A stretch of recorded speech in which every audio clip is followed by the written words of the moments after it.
म्यानमाৰত ভাৰতীয় সেনাৰ ড্ৰোন আক্ৰমণত নিহত আলফা নয়ন অসমৰ ঘৰ বজালিৰ ডুমুৰিয়া গাঁৱত 1989 চনতে ঘৰৰ পৰা ওলাই গৈ আলফাত যোগদান কৰিছিল নয়ন কলিতাই পিছলৈ আলফাত নয়ন মেধি ওৰফে নয়ন অসম নামেৰে জনা যায় নয়নৰ ঘৰত বৰ্তমানে আছে তেওঁৰ ভনীয়েক আৰু এগৰাকী ভাগিন সংগঠনত জড়িত হোৱাৰ পিছত 1998 চনমানলৈকে পৰিয়ালৰ লগত যোগাযোগ ৰাখিছিল যদিও পিছলৈ সকলো যোগাযোগ বন্ধ কৰিছিল বিজ্ঞানৰ স্নাতক নয়নক বিচাৰি সেনা আৰক্ষী প্ৰায় ঘৰলৈ আহিছিল বুলি ব্যক্ত কৰে ভনীয়েক কমলা কলিতাই জ্যেষ্ঠ ভাতৃ দিননাথ কলিতা ঘৰৰ পৰা পৃথক হৈছিল আজি নয়ন নিহত হোৱা খবৰ লাভ কৰি স্বাভাৱিকতে দুখ প্ৰকাশ কৰে গাঁৱৰ ৰাইজে নয়নৰ নশ্বৰ দেহ বিচাৰি আবেদন জনাইছে মুখ্যমন্ত্ৰীক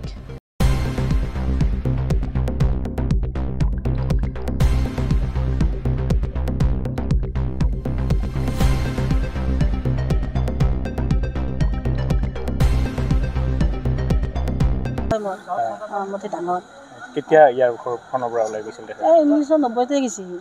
তাৰপিছত কিবা যোগাযোগ হৈছিল না 90তে নৱশৰ্মা মৰিছিল 1999 মানে হ'ব না 92তে সিমান নৱশৰ্মা এতিয়া আহিছিল আগতে সিও আহিছিল আহাটো গম পাওঁ আমি দেখছোঁ তাক দেখাৰ লগে লগে চাৰিখন আৰ্মি গাড়ী লাগ আমি তাৰ পাছে পাছে খেদাৰ পিছত সি ক'ৰবাত কাপোৰ হ'লে পাৰ হ'ল নৱশৰ্মাই বেলনাত মৰিল সেই বেজাৰ কোনো যোগাযোগ নাই ইয়াৰ নহয় মাথন এই ভূটানত যি যুদ্ধ হৈছিল তেতিয়া জগত দাস আহিছিল পাৰ হৈ আহোঁতে জগত দাসে আহি খবৰ দিছিল আমাক মই কথা চাইছোঁ খবৰ ল'ব গৈছিল যাওঁতে কৈছে কি নৰাণে সেই বৰডালত মৰছি আমি পাৰ হৈ আহিছোঁ সেনেকৈ কৈছিল সেই বেজাৰ প্ৰশাসন আহিলে মই কওঁ যে মৰছি যোন ছাৰ আপোনালোকে বিচাৰি আহে সেনেকৈ কওঁ নহয় মৰা নাই বাইদেউ আছে সেনেকৈ কয় থাকি মানে সেনেকৈ থাকে আহিল 15 আগষ্টত আহে 26 জানুৱাৰী আগৰ দিনা আহে আমি মানে যাবাৰো ভাদুৰ 13 তাৰিখে আহি ৰাতি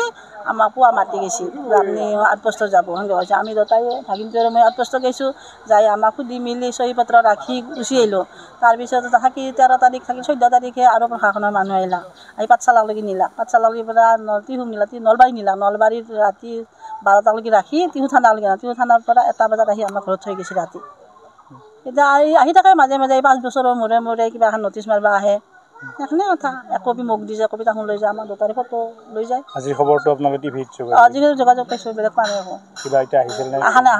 প্ৰশাসন আহাই নাই বৰ্তমানলৈকে নাম কি আছিল কমলা কলিতা তেখেতৰ নাম কি আছিল নৰেন কলিতা আছে তেখেতে শিক্ষক আছিল নেকি শিক্ষক নাই ডিগ্ৰী কমপ্লিট কৰি গৈছে শিক্ষক নহয় টিউশ্যন কৰা আছিল টিউশ্যন কৰিছিল আপোনালোকক খবৰ লোৱা আছিল নেকি মাজে নাই নাই একো খবৰ লৈ নাই যোগাযোগ নাই সেই কেতিয়াবা যোগাযোগ নাই আকৌ যেতিয়াবা প্ৰশাসনে বেছিকৈ বিচাৰা হ'ল কেতিয়াবা যোগাযোগ নাই আকৌ আমাৰ লগত